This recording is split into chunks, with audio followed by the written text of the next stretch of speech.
Halo semuanya, kami mahasiswa dari Institut Manajemen Wiwata Indonesia akan mempresentasikan tentang setup and planning issues dalam pendirian usaha. Video ini dibuat untuk melengkapi tugas UTS prinsip-prinsip manajemen dengan dosen pengampu Ibu Mariati Tirtawiyata. Berikut adalah poin-poin yang akan dibahas pada pembahasan kali ini. Langsung saja kita mulai ke pembahasan yang pertama.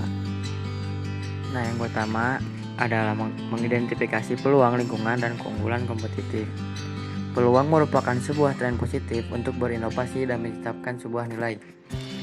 Perusahaan perlu melakukannya dengan cepat, terutama dalam lingkungan yang dinamis, sebelum peluang itu hilang atau dieksploitasi oleh orang lain. Yang selanjutnya adalah keunggulan kompetitif.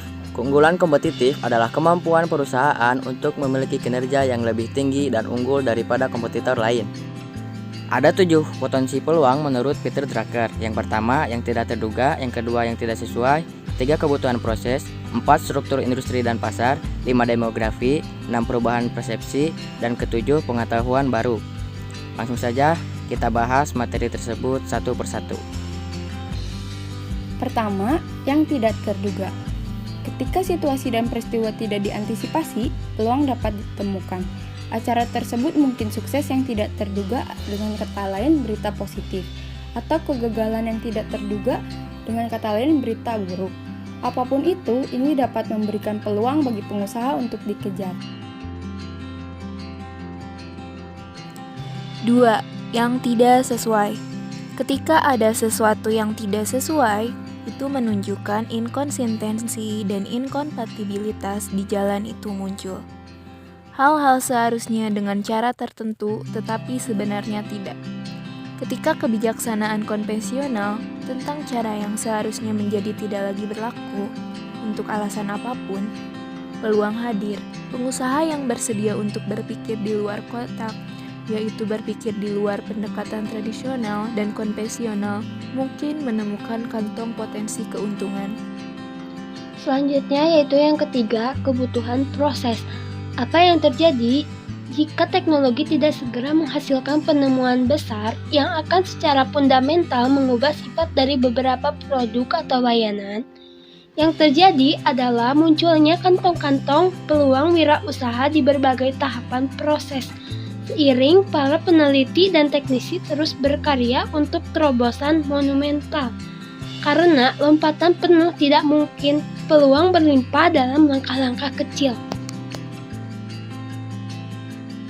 Poin keempat menjelaskan tentang struktur industri dan pasar. Ketika perubahan teknologi mengubah struktur industri dan pasar, perusahaan yang ada bisa menjadi usang jika mereka tidak selaras dengan perubahan atau tidak mau berubah. Bahkan, perubahan nilai sosial dan selera konsumen dapat menggeser struktur industri dan pasar. Pasar dan industri ini menjadi sasaran terbuka bagi wirausahawan yang gesit dan cerdas. Yang kelima, demografi. Di sini dibahas karakteristik populasi dunia sedang berubah. Perubahan ini mempengaruhi industri dan pasar dengan mengubah jenis dan kuantitas produk. Perubahan ini cukup dapat diprediksi apabila kita tetap waspada terhadap tren demografi.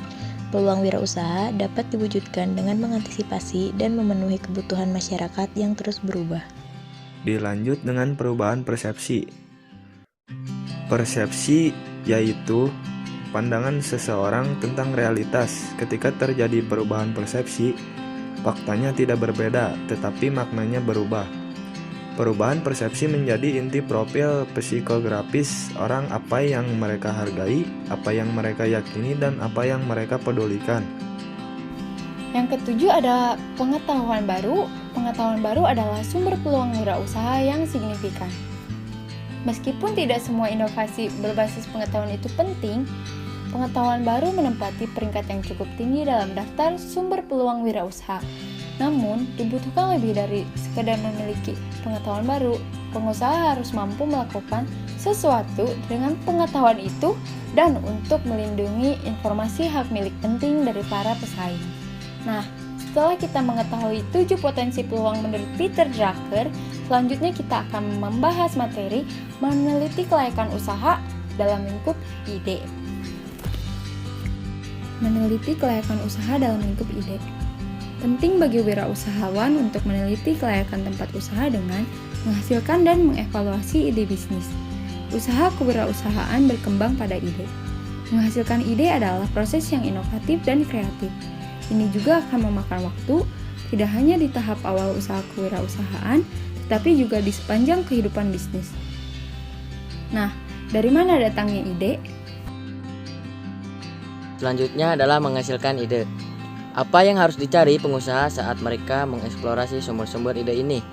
Mereka harus mencari batasan dari apa yang saat ini tersedia, pendekatan baru dan berbeda, kemajuan dan terobosan, ceruk yang tidak terisi, atau tren dan perubahan. Berikutnya adalah mengevaluasi ide. Mengevaluasi ide-ide kewirausahaan berkisar pada pertimbangan pribadi dan pasar. Sebuah studi kelayakan harus memberikan deskripsi tentang elemen terpenting dari usaha kewirausahaan dan analisis wirausaha dari kelangsungan elemen tersebut. Selanjutnya, yang terakhir, meneliti kelayakan usaha pesaing. Bagian dari meneliti kelayakan usaha adalah melihat pesaing. Apa yang ingin diketahui pengusaha tentang potensial mereka?